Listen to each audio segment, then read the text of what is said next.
PRAN biryani இன்றைக்கி செய்கிறோம், வேறு லெவலில் செய்கிறோம். சிம்பிளாக ஒரே பாட்டில் தான் இன்றைக்கி பண்ண போகிறோம். ரெடி, 1 2 3.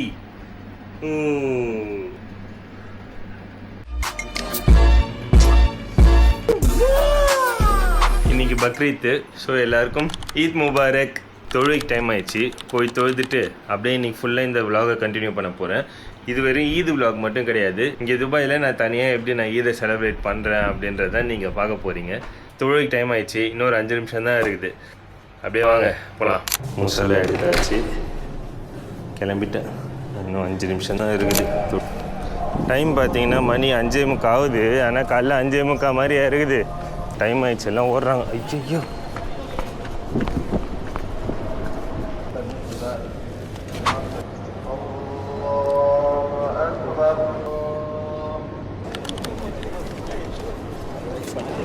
தொழுதுட்டு வீட்டுக்கு வந்தேன் இப்போ தான்.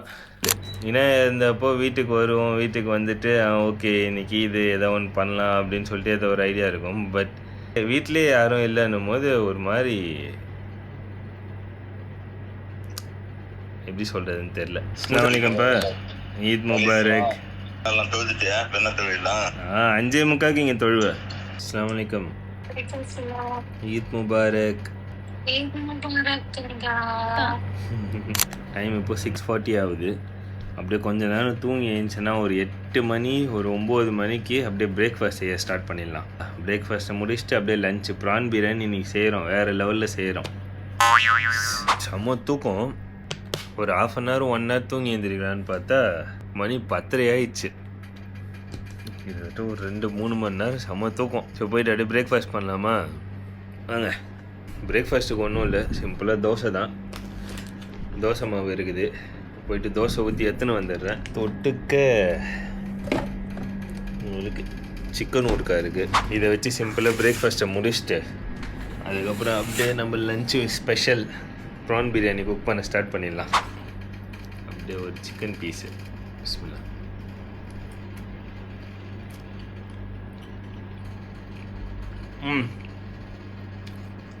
ஊறுகானா அப்படி இருக்கணும், அந்த ஆன் பாயிண்ட். ஆஹா, உங்களுக்கு இந்த மாதிரி ஊறுகாய் வேணும்னு நினச்சிங்கன்னா கீழே கமெண்ட் பண்ணுங்கள். ப்ரான்ஸ்ன்னு கமெண்ட் பண்ணிங்கன்னா கான்டாக்ட் டீட்டெயில் ஷேர் பண்ணுறேன். அவங்ககிட்ட பேசி நீங்கள் டைரெக்டாக அவங்ககிட்டே வாங்கிக்கலாம். இது ப்ரொமோஷன்லாம் கிடையாது, ஜஸ்ட் நம்மளால் முடிஞ்சது ஒரு ஸ்டார்ட் அப்க்கு சப்போர்ட் பண்ணோமே, அவ்வளோதான், வேறு ஒன்றும் இல்லை. ஸோ மறக்காமல் கமெண்ட் பண்ணுங்கள். பிரேக்ஃபாஸ்ட் முடிஞ்சிச்சு. பிரேக்ஃபாஸ்ட் முடிஞ்ச கையோட போயிட்டு பிரியாணிக்கு தேவையான இன்க்ரீடியன்ட்ஸ் எல்லாமே செட் பண்ணி வச்சுட்டேன். செய்ய ஆரம்பிச்சிடலாமா? கட் பண்ணுறது, க்ளீன் பண்ணுறது இதெல்லாம் உங்களுக்கு காமிச்சிருந்தா உங்களுக்கு போர் அடிக்கும்னு சொல்லிட்டு நானே ரெடி பண்ணி வச்சுட்டேன். பிரியாணிக்கு தேவையான பொருள்லாம் பார்த்தீங்கன்னா ஆனியன், ஒரு 3 ஆனியன்னு, ஒரு 2 தக்காளி, தயிர், இதை அப்படியே மிக்ஸ் பண்ணி வச்சுட்டேன்.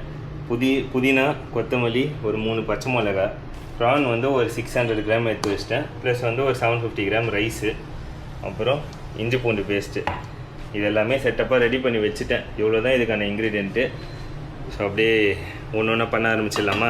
சிம்பிளாக ஒரே பாட்டில் தான் இன்றைக்கி பண்ண போகிறோம்.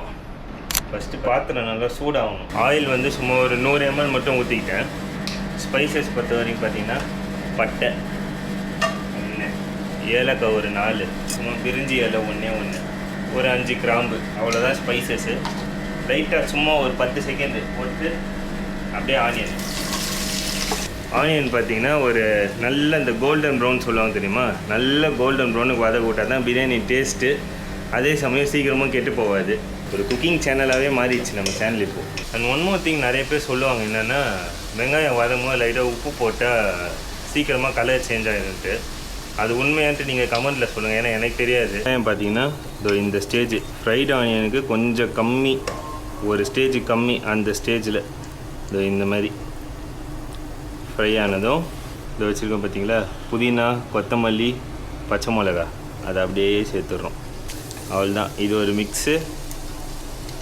இஞ்சி பூண்டு பேஸ்ட்டு 1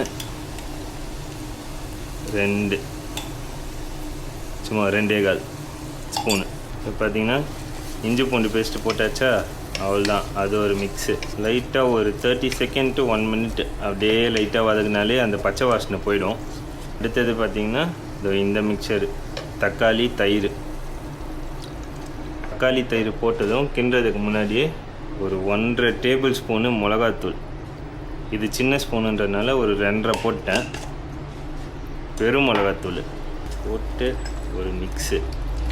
இதுதான் நம்மளோட பேஸ் மசாலா. கொதிக்க தண்ணி எதுவும் ஊற்றலை, லைட்டாக கொதிக்கிட்டோம். இந்த பார்த்திங்களா அப்படியே லைட்டாக கொதிக்குதா, அப்படியே மூடிட்டு சிம்மில் வச்சிடணும். 10 மினிட்ஸ் அப்படியே லைட்டாக அந்த தக்காளி மசிஞ்சு எண்ணெய் பிஞ்சு வரும். அப்போ இறாவை போட்டுற வேண்டியதான். ஒரு பக்கம் இது வந்து அப்படியே இன்னும் கொஞ்சம் சாஃப்ட் ஆகட்டும். அதுக்குள்ளே நம்ம என்ன பண்ணுவோம், ப்ரான்ஸை லைட்டாக ஃப்ரை பண்ணி எடுத்துருவோம். ஒரு ஹாஃப் குக்டு அந்த மாதிரி. சில்லி பவுடர் கொஞ்சம், இஞ்சி பூண்டு பேஸ்ட்டு, உப்பு கொஞ்சம், அவ்வளோதான். அப்படியே போட்டு ஒரு மிக்சிங். இதுனா ஒன்றா ப்ரான்ஸ் வந்து நம்ம எடுத்து சாப்பிடும் போது அது ஒரு மாதிரி நல்ல டேஸ்ட்டு கொடுக்கும். அதுதான். இந்த கடையில் லைட்டாக சூடாயிடுச்சு, ஆயில் ஊற்றிக்கலாம்.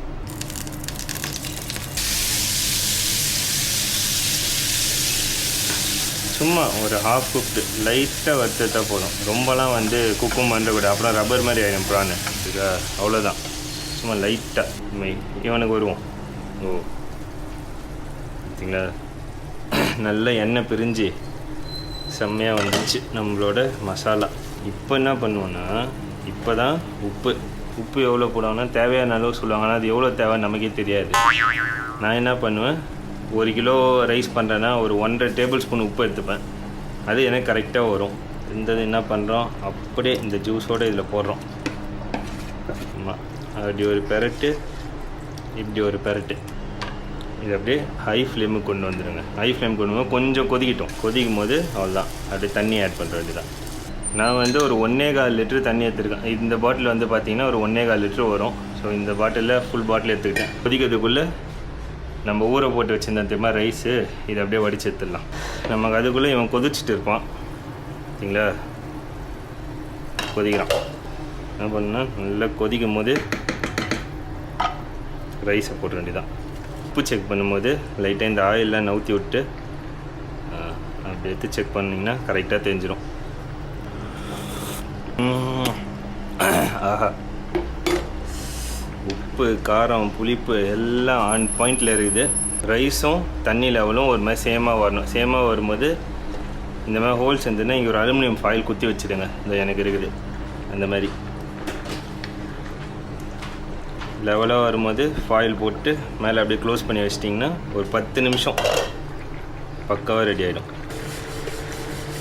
டெட்டை க்ளோஸ் பண்ணிட்டு அப்படியே கேப் எதுவும் இல்லாத அளவுக்கு, ஏன்னா இந்த மூடியே எனக்கு டைட்டாக இருக்கும். அதனால் உங்கள் ஸ்டவ்வில் இருக்கிறதுலே சிம்மில் வச்சுக்கோங்க. அவ்வளோதான், முடிஞ்சிச்சு. ஆல்மோஸ்ட் லைக் ஒரு 15 மினிட்ஸ் ஆகிடுச்சு. அப்படியே ஓப்பன் பண்ணி பார்ப்போமா. ஓ ஓ ஓ ஓ ஓ அப்படியே சைடில் இப்படி விட்டு தள்ளி பார்த்தா தண்ணி இருக்கான்னு பார்க்கணும். தண்ணி இல்லையா, அவ்வளோதான், முடிஞ்சிச்சு. அப்படியே க்ளோஸ் பண்ணி வச்சிட வேண்டியதான். தம்மு இப்போதைக்கு உடைக்க தேவையில்ல, நம்ம உள்ளே எடுத்துன்னு போய் உடைப்போம்.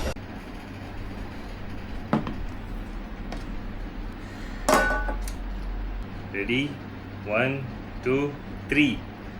ஓ லுக் அட் தட் பிரியாணி. அப்படியே மேலே இருக்கிற ரைஸ்லாம் அப்படி திருப்பி போட்டுக்கணும். கரெக்டாக ஒரு 15 மினிட்ஸ் தம் வச்சா போதும். அடியில் வந்து அடி பிடிக்காது, ஒன்றுமே ஆகாது. தம் உடைச்சி ஒரு 10 நிமிஷம் ஆகிடுச்சு. சர்வ் பண்ணிடலாமா? பா, ரைஸ்லாம் உடையாமல் அப்படியே எவ்வளோ நீட்டாக வந்திருக்கு பார்த்தீங்களா. ரைஸ் அப்படியே குழையில உதிரியாக வந்திருக்கு. மசாலா அந்த கலர் பவுடர் எதுவுமே ஆட் பண்ணல, வெறும் மிளகாத்தூள் தான். ப்ரான் தொக்கு பண்ணேன். ரைத்தா, அப்புறம் இந்த முட்டை வந்து அவிச்சு வறுப்பாங்க தெரியுமா, ஸோ அந்த மாதிரிலாம் பண்ணலான்னு பார்த்தேன். வெயிலில் அங்கே நிற்க முடியல, அப்படியே புழுக்கமாக இருந்ததா. சரி இது போதும் அப்படின்னு சொல்லிட்டு, ஏன் ஒருத்தனுக்கு தானே, சரி இது போதும் அப்படின்னு சொல்லி. அப்போ ஏன்டா இவ்வளோ சமைச்சேன்னு கேட்காதீங்க. என் ஃப்ரெண்ட்ஸ் ஈவினிங் வருவாங்க, அவங்களுக்கு கொஞ்சம் கொடுப்பேன்.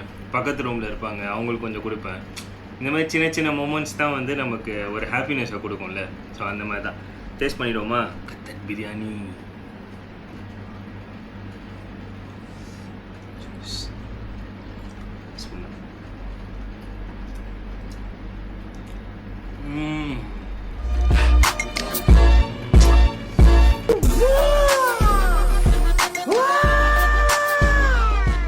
உப்பு காரம் புளிப்பு எல்லாம் பர்ஃபெக்டாக. எதிர்பார்க்கல இவ்வளோ நல்லா வரும்ன்ட்டு. உங்களுக்கு வேணும்னா நீங்களும் வீட்டில் இந்த மாதிரி ட்ரை பண்ணி பாருங்கள். ஈஸியாக தான் இருக்கும், ரொம்ப ஈஸி, சிம்பிளான ரெசிபி. ஓகே, நான் அப்படியே அடிச்சு நாக் அவுட் பண்ண போகிறேன். இந்த மாதிரி ஏதாவது குக்கிங் வீடியோ வேணும்னாலும் கீழே கமெண்ட்டில் சொல்லுங்கள். அடுத்தது ஏதாவது டிஃப்ரெண்ட்டாக நான் குக் பண்ணிட்டு தான் இருப்பேன். ஸோ அதையும் வந்து ஒரு ரெசிபியை எடுத்து போடணுன்ட்டு நிறைய யோசிப்பேன். பட் போட்டால் நல்லா இருக்காதா அப்படின்ற மாதிரி இருக்கும். பட் உங்களுக்கு வேணும்னா நீங்கள் கமெண்ட்டில் சொல்லுங்கள். அதுக்கேற்ற மாதிரி இந்த குக்கிங் வீடியோஸும் நம்ம போடுவோம். ஈஸியாக பேச்சுலர் ரெசிபி எல்லாத்தையும் செஞ்சு தள்ளுறோம். அண்ட் இந்த வீடியோ உங்களுக்கு பிடிச்சிருந்தா ஒரு லைக் பண்ணுங்கள். அண்ட் மறக்காமல் சேனலை சப்ஸ்கிரைப் பண்ணிக்கோங்க.